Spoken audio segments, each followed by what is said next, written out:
ሰላም ጤና ይስጥልን የምክረ ጤና ቤተሰቦች እንዴት ናችሁ? እኔ የጤና መኮንን አያንቱ ፋንታውን እባላለሁ። በዛሬ ፕሮግራማችን ቀለል ባለው የጤና ትርጉም እንነሳለን። ጤና ማለት በደብሊው ዲፊኒሽን አንድ ሰው በሽታ አለመኖሩ ብቻ ጤነኛ አያስብለውም። የአካላዊ፣ ስነ ልቦናዊ፣ ማህበራዊ ጤንነቱ ሲረጋገጥ ነው። አካላዊ ሲባል አንድ ሰው የሰውነት ክፍሉ በአግባቡ እየሰራ ነው ወይ የሚለውን ያጣቅሳል ማለት ነው። ልባችን በአግባቡ ደሟን እየረጨች ነው፣ ኩላሊታችን በአግባቡ እያጣራች ነው ወይ የሚለውን ያሳያል ማለት ነው። አእምሮአዊ ሲባል አንድ ሰው ሚዛናዊ ሆኖ አሉታዊን ከአዎንታዊ በመለየት የራሱንና የቤተሰቡን ጤና ይጠብቃል ወይ የሚለውን ያሳያል ማለት ነው። ማህበራዊ ስንል የማህበራዊ መስተጋብሩ ምን ይመስላል፣ በሀዘንም በደስታም የሚሳተፍ ነው ወይ የሚለውን ያሳያል ማለት ነው። እነኚህ ከላይ የጠቀስናቸውን ስለ ጤና ለማስጠበቅ 6 መሰረታዊ ነገሮች እናያለን።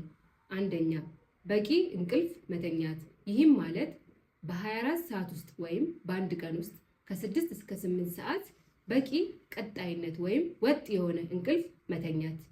ሁለተኛ በቂ ውሃ መጠጣት። ይህም ከ2 ሊትር ያላነሰ መጠጣት ይኖርብናል። ሶስተኛ የተመጣጠነ ምግብ መመገብ። ይህ ማለት ኢኮኖሚያችንና ኪሳችንን ባማከለ መልኩ የተመጣጠነ ምግብ ማግኘት ይኖርብናል ማለት ነው። አራተኛ ክብደትን ከቁመት ጋራ ማመጣጠን። ማወፈርም መቀነስም የራሱ የሆነ የጤና እክል ሊያጋጥመን ይችላል ማለት ነው።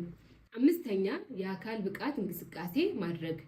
በሳምንት 3 ቀን በቀን 30 እስከ 40 ደቂቃ ስፖርት መስራት።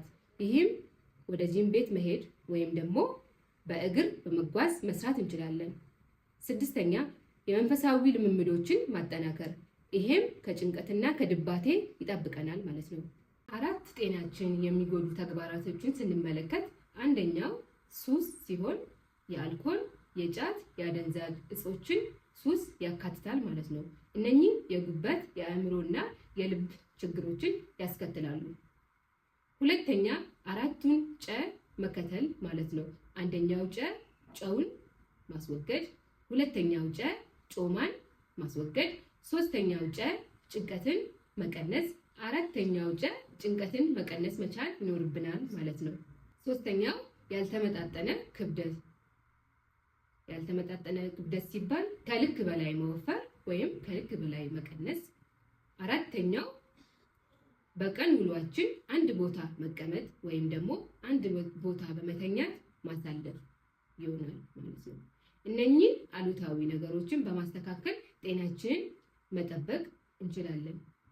አደገኛ የጤና ምልክቶችን ስንመለከት ራስ ምታት የጭንቀት የግፊት ምልክት ሊሆን ይችላል። ትኩሳት የኢንፌክሽን ምልክት ሊሆን ይችላል። ሶስተኛ የፊትና የእግር ማበጥ የልብ፣ የኩላሊት፣ የጉበት ምልክቶች ሊሆኑ ይችላሉ። አራተኛው የደረት ውጋት ነው። እሱም የልብና የሳምባ ምች ምልክት ሊሆን ይችላል። አምስተኛ ማስመለስና ማስቀመጥ የኢንፌክሽን የሆድ ህመሞች ሊሆኑ ይችላሉ። 6ኛ ሁል ጊዜ ድካም መሰማት፣ ክብደት መቀነስ። እነኚህም የጨጓራ የሌሎቹ በተጨማሪም የካንሰር ምልክት ሊሆን ይችላል። 7ኛ ደም መፍሰስ። እነኚህ ደግሞ ለሴቶች ይሆናል ማለት ነው። ከላይ የተዘረዘሩት ምልክቶች ካሉ ወደ ጤና ተቋም በመሄድ መታየት ይኖርብናል።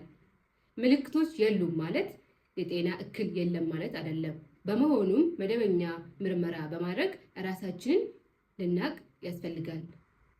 ቪዲዮውን ከወደዳችሁ ላይክ፣ ሼር፣ ሰብስክራይብ በማድረግ ቤተሰብ ይሁኑን። አመሰግናለሁ።